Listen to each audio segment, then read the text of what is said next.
Good evening and welcome to News Watch. It is the 19th of September 2022. Thank you for joining us for the latest news in the country and across the globe. This is Hope TV News Watch. I'm Tony Omondi and our sign language interpreter is Boniface Murithi. Let's begin.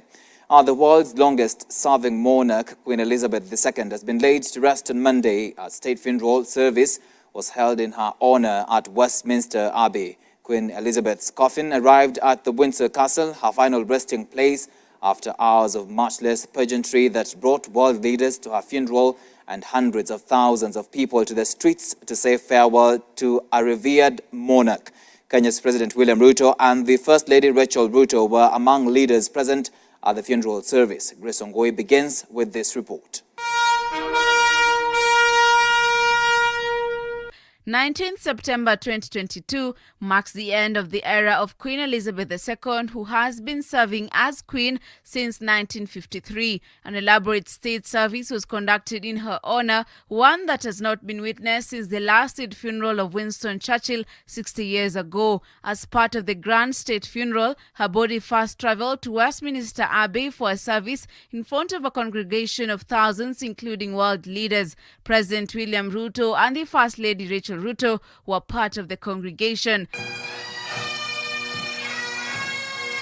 Following the end of the service, which was conducted by the Dean of Westminster, David Hall, and with the Archbishop of Canterbury, Justin Welby, giving the sermon, the Queen's coffin was drawn in a walking procession from Westminster Abbey to Wellington Arch, London's Hyde Park Corner. The route was lined with military personnel, police, and crowds of mourners who lined up to catch a glimpse of the coffin. Well-wishers lined the route, throwing flowers, cheering and clapping as her hearse passed from the city to the English countryside that she loved so much. Following the long procession, the Queen's body arrived at Windsor Castle, where a service for committal at St. George's Chapel was done. Not long after the committal service, the King and members of the royal family left the chapel and had a private family service that ushered the burial of the Queen at the King George VI Memorial Chapel, located inside St. George's Chapel. Queen Elizabeth and her husband of more than 7 decades, Prince Philip, who died last year aged 99, have been buried together in the same chapel where her parents and sister, Princess Margaret, also rest. Grace Ongoi for Hope TV News Watch. Thank you, Grace Ongoi, for that. Let's come back to the country. The members of the National Assembly have on Monday began a week-long induction workshop in Nairobi with their counterparts of the Senate meeting in Naivasha. The legislators who are sworn into office on the 8th of September are being taken through the operations and procedures of Parliament, which is expected to enable the lawmakers conduct House business effectively.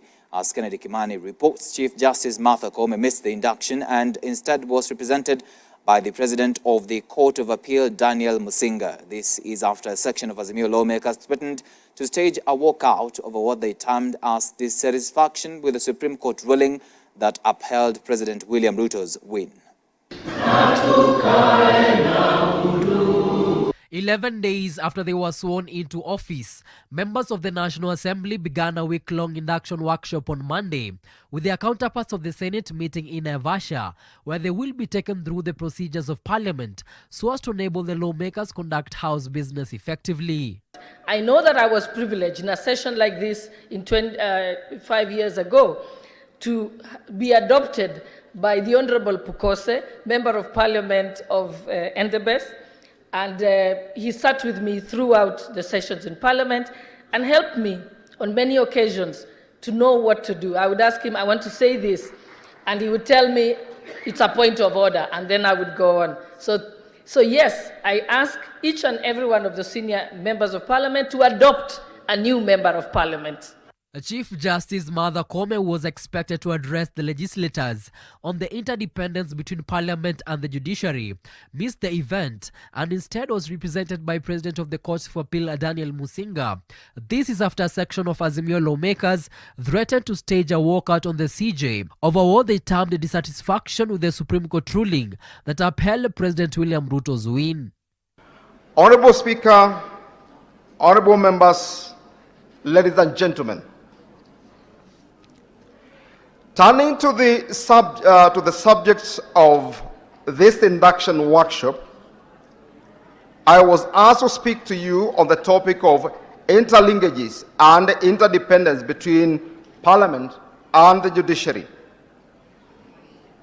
The appropriate starting point is to appreciate that Parliament and judiciary are two important pillars of our democratic and constitutional system. Under the Constitution, the two institutions enjoy relative autonomy and independence in their respective spheres of activity.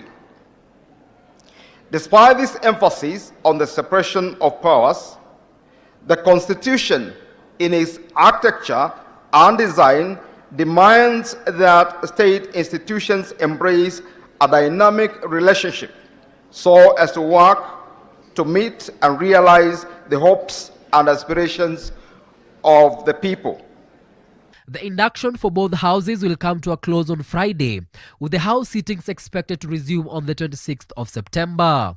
When Martin Shikuku, one of the greatest parliamentarians this country has ever produced, challenged a professor on the floor of the House that if you tell me what Standing Order Number 1 says, I will resign. And the poor professor didn't know what Standing Order Number 1 said. So he just fidgeted and walked out in anger. So I encourage you, honorable members, please acquaint yourselves with the Constitution of the Republic of Kenya, that you have taken an oath to protect, to preserve, to defend. Acquaint yourselves with the standing orders. Kennedy Kimani, Hope TV Newswatch. Thank you, Ken Kimani, for that report. Now, the Judicial Service Commission, JSC, has now pushed interviews to recruit 20 new judges of the High Court to run from October 3rd to November 3rd this year to allow public participation and review complaints. Chief Registrar of the Judiciary, Anna Madi, said that after publishing the names of shortlisted candidates, the public was invited to submit any information on interest on the applicants. After reviewing the complaints lodged by members of the public, the Commission resolved that the affected candidates must be given a fair hearing. Amadi stated that in order to fulfill the constitutional mandate for public participation in appointment to state officers, the JSC has decided to carry out stakeholder engagement. The Commission is seeking to fill 20 vacancies with over 90 applicants shortlisted for the job. The shortlisted candidates include President of Kenya Magistrate and Judges Association, Derek Kuto, Deputy Supreme Court Registrar, Daniel Kenyike, Magistrates Representative to JSC, Emily Ominde, Anti-Corruption Court Chief Magistrates Douglas Ogoti, Lawrence Mugambi, and Elizabeth Juma. And Education Cabinet Secretary Professor George Magoha has officially launched the 94th Kenya Music Festival happening at Kisumu Girls High School on the theme Kenya, My Pride, My Future. The CS was flanked by Kisumu County Governor Professor Peter Anyang' Nyong'o and Kenya Music Chair Peter Wanjohi. In his address during the event, the CS challenged the Executive Committee and partners to take the music to the next level, noting that it's time the country commercialized its talent. Magoha has further challenged the private sector in the country to support the festivals. On his part, Governor Nyong'o said the annual Kenya Music Festival is an important co-curricular event, not only in Kenya but across Africa.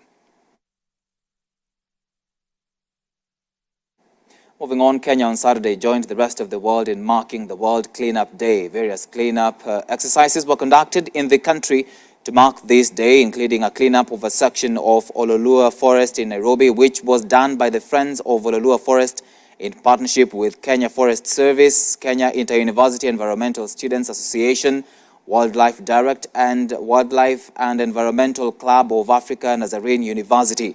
As Daisy Love now reports, this year's theme was Let's Do It World.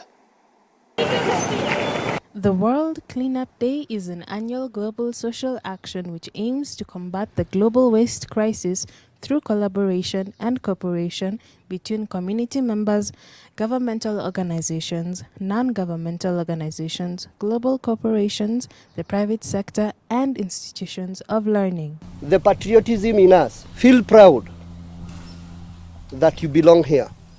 Our late Wangari Maathai once said, if we don't take care of our environment, then the environment will punish us back because we depend on it.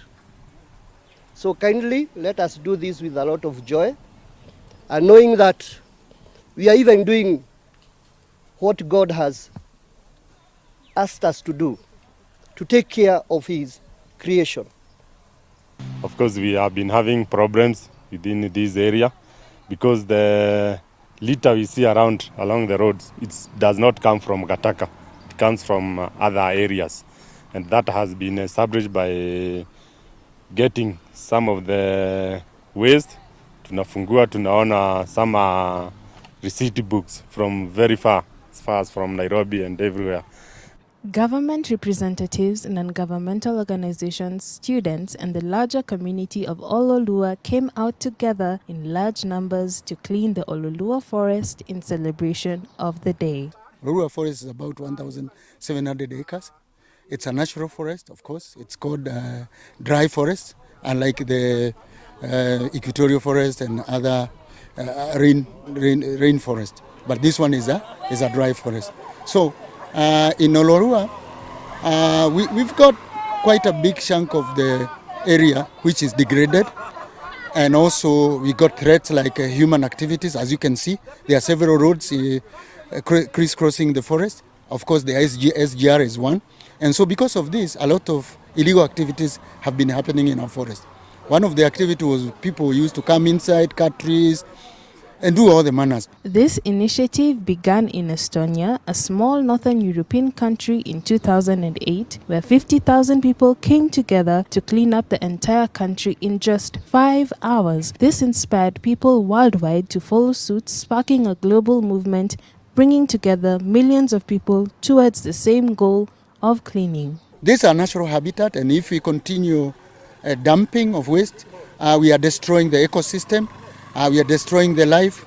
There are animals that live in this forest, and once they come into contact with the waste, some of the waste might be hazardous. Some other waste has all manners of poisonous waste, and so it's not good for the wildlife and other living things in the forest. Yes, we want to tell Kenyans this is an important day for all of us.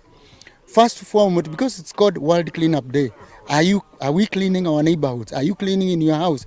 Where does your waste go? Who takes your waste where? And so this is the message we want to create, that we have only one earth, we are this one world, and it is for each one of us as an individual to be able to be responsible in how we take care of our environment. And as our late Professor Wangari Maathai said, that if we destroy environment will destroy us. And we can see that. Climate change is with us, even in this forest. Recently we had a host of like 10,000 cattle from Maasai land who have come all the way from Namaga into this, because this was the only green place. It is upon us as Kenyans to maintain clean environment, and it is upon each and every individual to see that you make sure that where you live does not have trash. Let us keep trash out of our county. Let us keep trash out of our community. Let us keep trash out of our country, Kenya. We focus on various activities, for example, cleanups, tree planting, and also climate change advocacy programs, where we've collaborated with an organization called Climate Fresk, where we are getting into universities and schools, teaching people the causes and consequences of climate change through a fun game by the use of cards. Chairman Erastus Maina emphasized on the significance of teaching the younger generation on the importance of the environment. As you are aware, in the Constitution of Kenya, we have the environment as part of us, culture as part of us, the environment as part of us. So it's quite important for us to organize ourselves as a community, but also to nurture our youth right from the school, and also those that are out of school, that instead of doing the opposite, because in our village, we have noticed that normally people who don't want to manage their waste, they normally pay our youth a few coins, and they come at night with a boda, they carry a whole bag of Pampers and any other waste, and then they throw it out. Because the forest is not a free ride. The forest belongs to somebody, and that somebody is the community, and that somebody is our nation, Kenya. the students of African Nazarene University joined hands in commemorating this day by also taking part in the cleanup. Let's be part of the solution and not the problem, keeping it green always. The government needs to implement rules whereby companies that are producing plastic materials and non-biodegradable materials are accountable for their plastic after they use, and people need to emphasize on the need of reusing and recycling materials. My message to Kenyans will be to be the change that you want to see.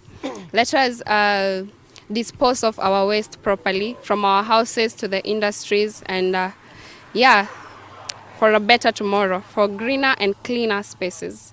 The climate needs to change for this world to have and become a better place. We are facing a crisis whereby we have a lot of carbon, and we need a lot of carbon capture, we need a lot of cleanup, so we need to change the world, we need to change the climate.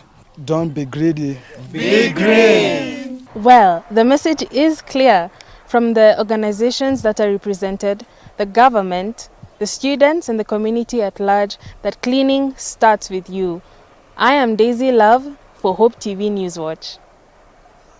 Thank you, Daisy Love, for that report. Now, the Maasai community living around Kidong Ranch at the border of Narok East and Naivasha sub-counties have threatened to forcefully repossess their land, claiming it was grabbed under the former administration. The residents who held demonstrations in the area and removed a part of the fence at the 75,000-acre piece of land called on President Dr. William Ruto to help them repossess their land that belonged to about 3,500 families.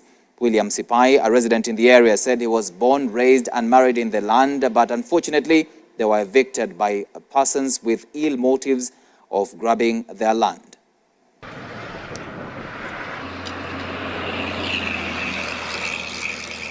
What we are talking today here is not something new to the world.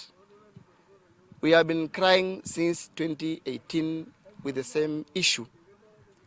We have been trying to bring the attention of the past government of the victimization that have been going on in Kidong Ranch since Kidong Ranch took away and compromised a few of us, that they should sign an agreement which was not from the community, but it was from them, that we call them cartels. The so people that have been called cartels, those cartels are here in Kidong. They came together the Kidong Limited Company, which was the company which was formed in 1972, immediately after Magoa Company took the lease from the white settlers of this Kidong Ranch, which is a stretch of 78,000 acres. That lease was done illegally by the previous government. It was done again legally when it was transferred the lease to Kidong Ranch Limited Company, 1972.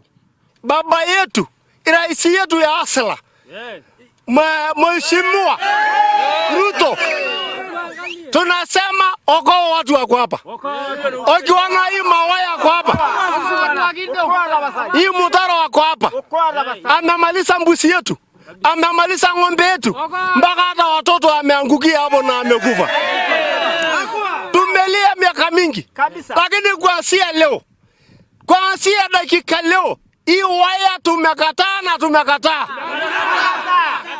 Hata iliwalo, tunaomba Mheshimiwa, kuna wasikari wako hapa, amekuwa wadui wa raia na wa serikali. Tunaomba serikali hii aondoe mara moja. A charity organization has come to the rescue of 5 unsuccessful aspirants who are seeking to clinch the MCA seat for Kanyanyaini ward in Murang'a County. The youthful aspirants who during the past campaigns used all their savings got support to start a chicken and dairy cow rearing project from Ahadi Kenya Trust organization. Speaking while handing over the support, Ahadi Kenya Director Dr. Stanley Kamau said the campaigns are expensive and in most times leave aspirants in the election financially suppressed. He noted that the dairy cow and chicken project will support the aspirants to start generating income, saying the beneficiaries are young people and who initially relied on menial jobs to earn a living. Some of the aspirants who failed in the election were psychologically affected and need more support. Leo tumekuja hapa kuwasaidia kwa sababu hiyo pesa wametumia na sisi, wametumia na wananchi. Kwa hivyo ni vizuri tuwapatie heshima yao, tusiwatusi, tusiwadharau. Hawa watu wote walikuwa natafuta kazi ya kusaidia familia zao na kusaidia wananchi. Kwa hivyo ni vizuri tuangalie kama watu tuko pamoja, si ndio? Tuweke pamoja, tukae na wao tukijua hakuna mtu amejaribu akatukana mtu mwingine. Kujaribu ndio kufaulu. Ndio ikifika mwaka wa 2027 watakuwa na biashara yao, watakuwa na pesa kwa mfuko, watapeleka watoto shule na wataweza kurudi vile biashara zao zilikuwa. I know so many people used resources na wakapoteza mpaka marafiki, familia, lakini ningetaka kuahidi there is life after politics and we are saying it is now water under the bridge. Kama mimi nilikuwa namba 3 kwa hiyo kinyang'anyiro, itumia roughly 500 to 1 million. At least tunaona wengine wenye walitushida wanatuletea mambo mazuri, kama hivyo tumeletewa hiyo project na najua tutaifanya na itatusaidia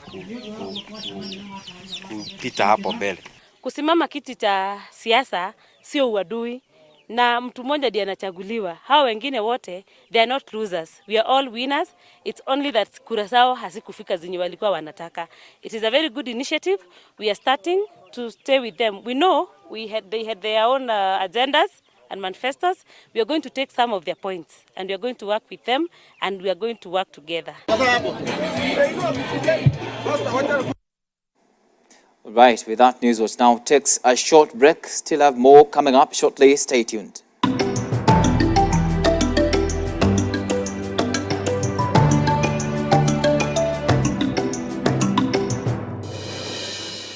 Welcome to CITAM Springboard Missions Convention 2022 with a fresh anointing to radiate God's glory as we reach out to the lost.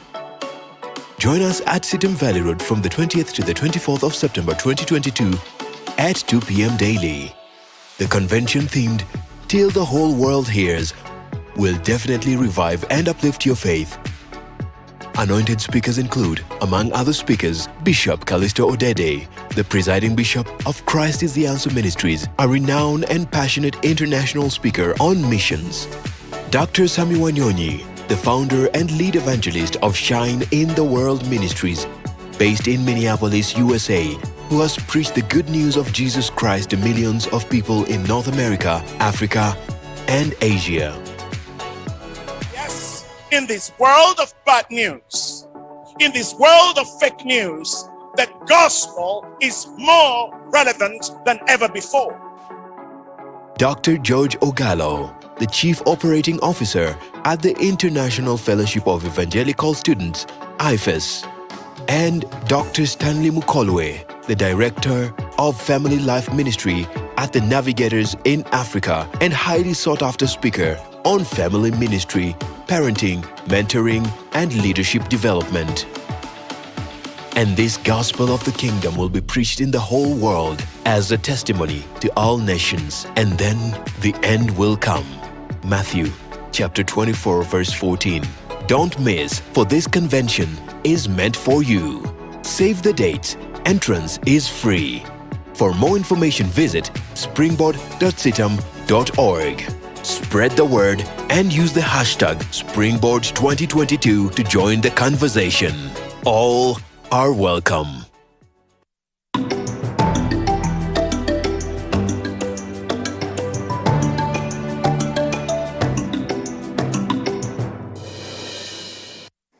Welcome back. Let's continue with our broadcast. Machakos Governor Wavinya Ndeti has flagged off the second consignment of medical supplies worth 48 million shillings to health facilities in Machakos County, including health centers and dispensaries. This is in bid to equip health facilities in the county with adequate medical supplies. Addressing the media, Wavinya said her administration is working to ensure that all hospitals are regularly supplied with medicines, urging managers in charge of supplies to be accountable.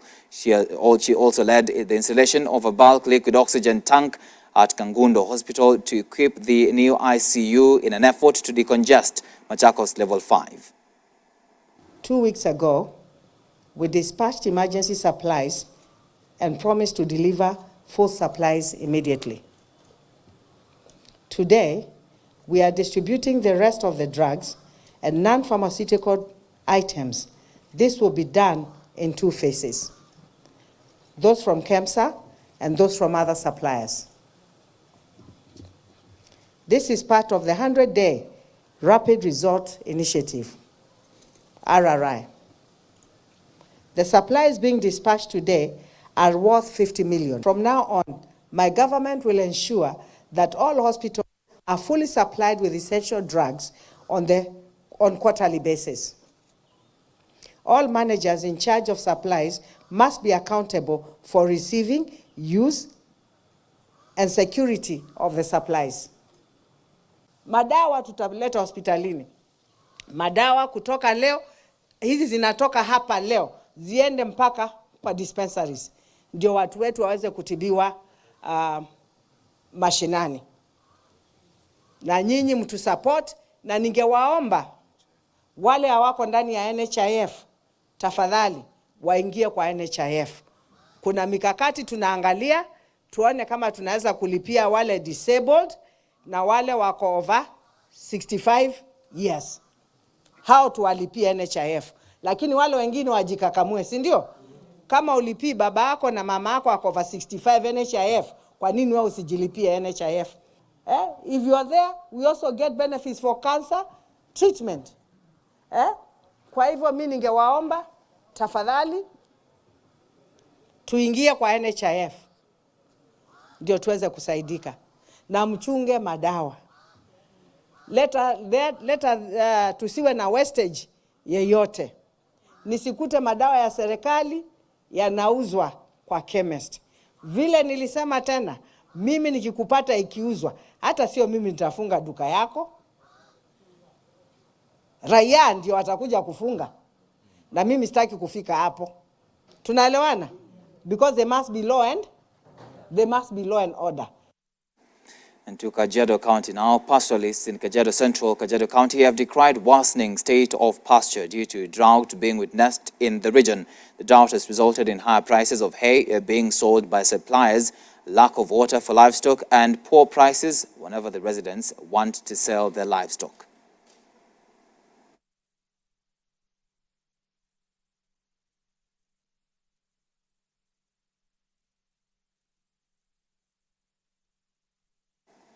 While President William Ruto is out of the country for official duty, back in Kenya, Taita Taveta County residents held a Thanksgiving ceremony for the win of Dr. Ruto, saying it's a win for Taveta County.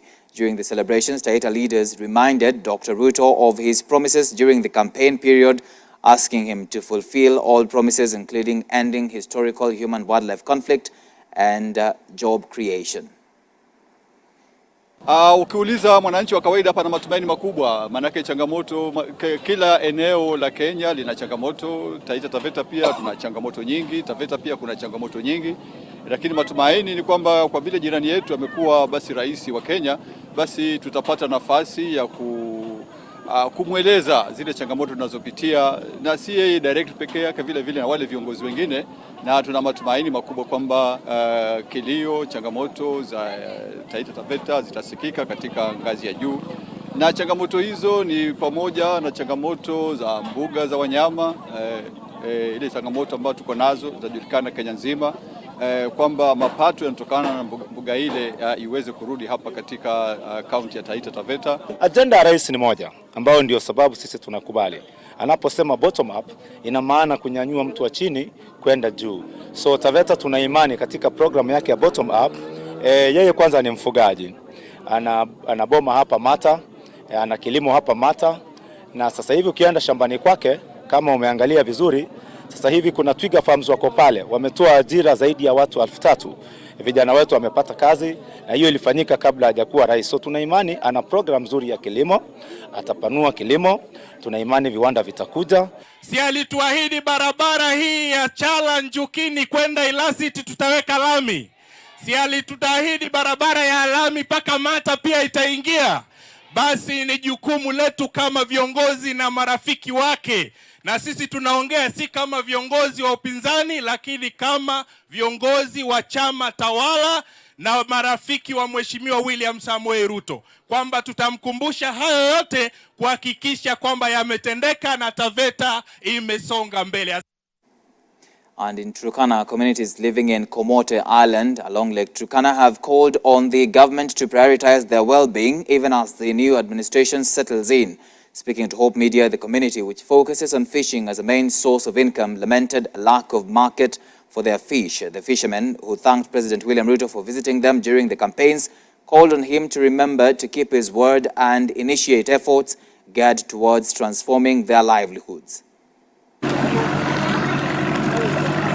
Kwa upande uvuvi sana sana tunapongeza, tumechapata kila kitu na tunataka tusaidiwe na rais wetu, sababu tumekanyangwa sana. Kuna siku tumewahi sema tumepata factory yani kuexport kitu yetu ikuwe hapa, so tunataka ikuwe anatusaidia kwa njia kama hii saisi. Kwa pande ya uvuvi tunataka sana tukue na factory yenye tunafaa kuwa tuna export, tunauza hapa, iwe inapelekwa pande nyingine. So tunateseka sana kwa sababu tunapeleka mwezi inamaliza karibu mwezi 2-3 tunapata pesa. Na tunazangangana sana kuvua hapa mpaka mwezi 3-4 tunafunga samaki na kupeleka mpaka Busia huko Kisumu. Na tunangoja mpaka ile siku tutapata pesa tunani. Tafadhali sana naomba tusaidiwe. Iwe tunapata kila kitu yetu tunahitaji hapa. Ni hii maji tu tumekuta hapa.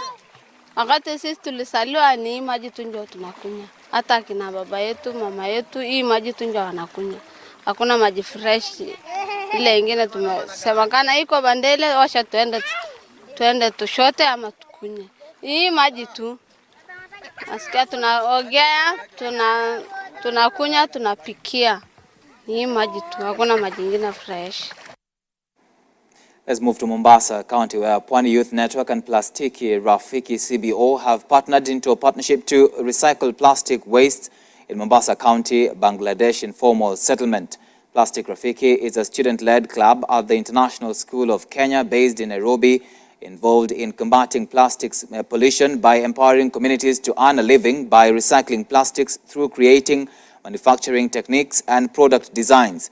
Speaking during a community cleanup exercise and the launch of the recycling project at the Bangladesh informal settlements, Pwani Youth Network CEO and founder Alfred Sigo said the aim of the partnership is to accelerate the transformation of plastic waste, otherwise discarded into natural environment, into a valuable commodity and promote a circular plastic economy.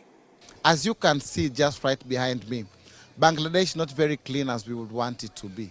And globally it is said that if we will continue littering like this, we'll have more plastics in the sea than fish in the sea. So we've actually come together to jointly, together with Plastic Rafiki, to set up a recycling plant for plastics in the heart of Bangladesh. The plastic project is intending to directly employ more than 6 young people from this community, but also indirectly employ other people as waste pickers who will actually support this process of ensuring that we have a cleaner world as we move to the next year. I am a strong believer that we young people are the majority in this world, and it is very vital for us to play a role towards ensuring that we have a plastic-free world, we make the world a better place. For a couple of years today, Kenya has banned single-use plastic, but what we have still in the community, we are seeing that majority of people are still using plastics. We are not saying that we shouldn't use plastics, but it is so important that if we use it, then we should recycle it. And that is why we are actually not only cleaning up this place, but also educating the community on the need for them to use less plastic, for them to recycle what they have, but for them to also ensure that they avoid using single-use plastic because it is hard to recycle such. So today here we are launching 2 products. One of them is a shredder that is shredding plastics into into small pieces, then a molder that will actually mold it into other valuable items that can be used or reused in the household we come from.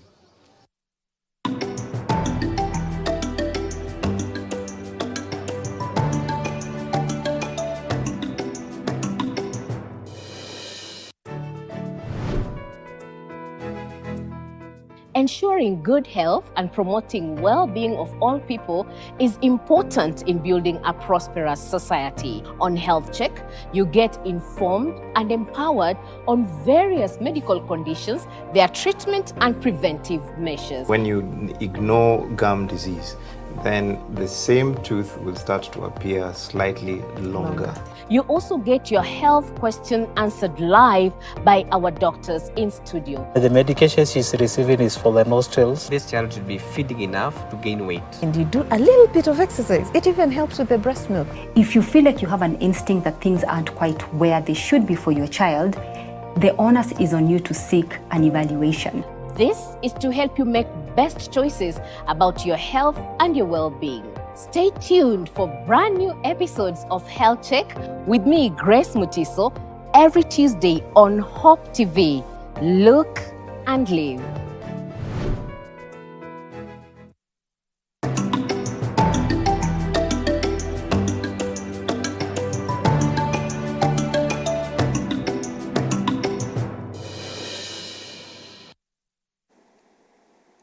Let's look at some business news now. Kenya Tourism Board, KTB, is leveraging regional golf clubs across the country to promote domestic tourism. KTB Chief Executive Officer Dr. Betty Radier over the weekend said domestic tourism cushioned the tourism sector during the COVID-19 pandemic period when international travelers were at all-time low. The CEO was speaking in Nakuru Golf Club during a Magical Kenya Golf Tour tournament to boost a domestic promotion campaign dubbed You Deserve a Holiday, launched a month ago. KTB has lined up golf tour tournaments in 10 golf clubs distributed across key tourism attractions in the country to popularize the 6-month-long campaign.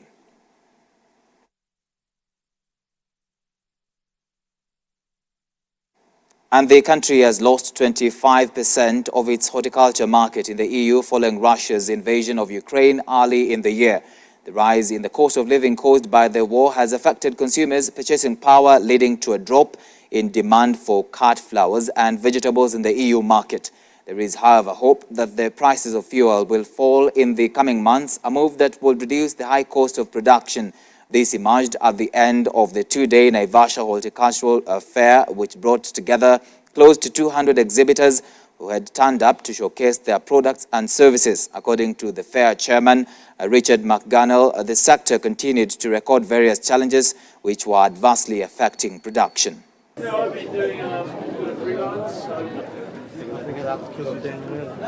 Generally after COVID, or when COVID started, the industry collapsed completely. But some 2 or 3 months later, it picked up and it did well. And then, of course, earlier this year, this Russian invasion of Ukraine lost 20-25% of our market space. And that's slowly picking up again. You know, it's also good that you grow good quality, but you also want to go to a good market so you can find a premium price. Especially this Russian thing, fertilizers and chemicals have shot through the roof. The biggest challenge for us is to keep the production and to maintain the standard of production as our quantities increase constantly, and to keep treating each client, whether it is as small or as big, as the most important person. This is the biggest challenge and will always be the biggest challenge. Challenges have came through in the past few years, changes of taxation, changes of policies like inspection of agricultural goods and stuff like this. All these are making our day-to-day a lot more challenging.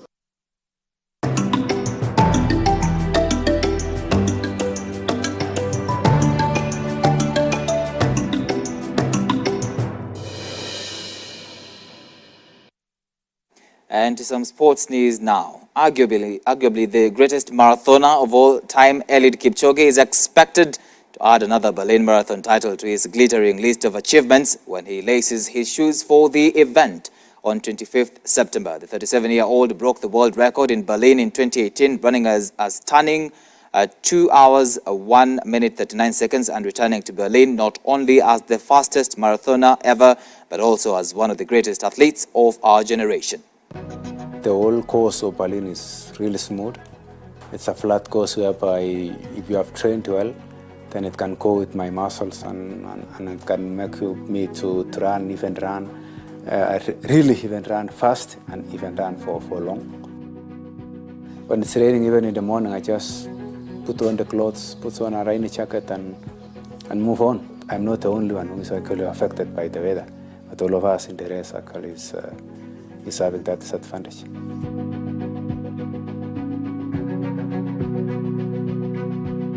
2018 actually was crucial for me.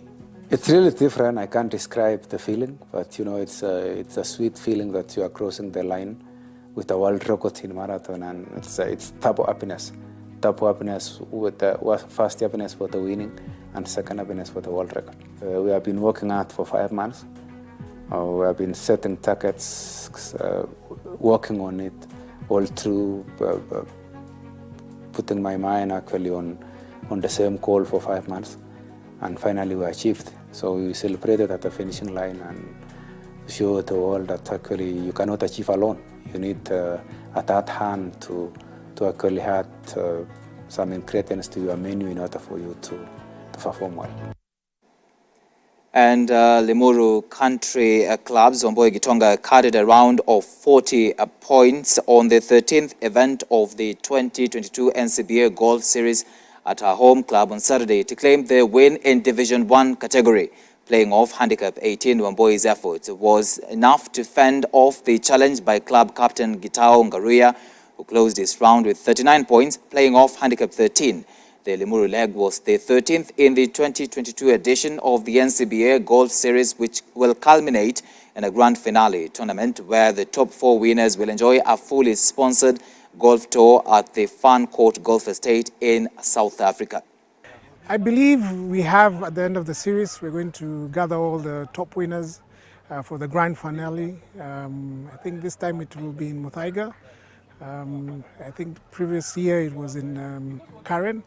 And again, we should just look forward to just attending this year's grand finale. It will be fantastic. Good prizes, good golf. And I think Muthaiga has always been known also as a very good competitive club and course, and we should look forward to some very good golf. The top 4 golf winners of our NCBA Golf Series will be able to attend a fully sponsored tournament and game at Fan Court in South Africa for 3 days. Fan Court is one of the best courses in Africa, if not in the world, and we're very privileged to be associated with them, and we're very privileged to take our top 4 winners to this course for 3 days, fully paid, and I do hope that we'll get quite a number of excited golfers to go, hopefully even with their families, so that they can experience. It's one of those courses that to die for if you're an ardent golfer. Yeah. And I wish everyone all the best in all this golf series, and may the best 4 win. Well, that brings us to the end of this live broadcast tonight. Many thanks for staying with us. I'll see you again tomorrow, same time on Newswatch. I'm Tony Omondi, and our sign language interpreter has been Boniface Murithi. Have a good night and God bless.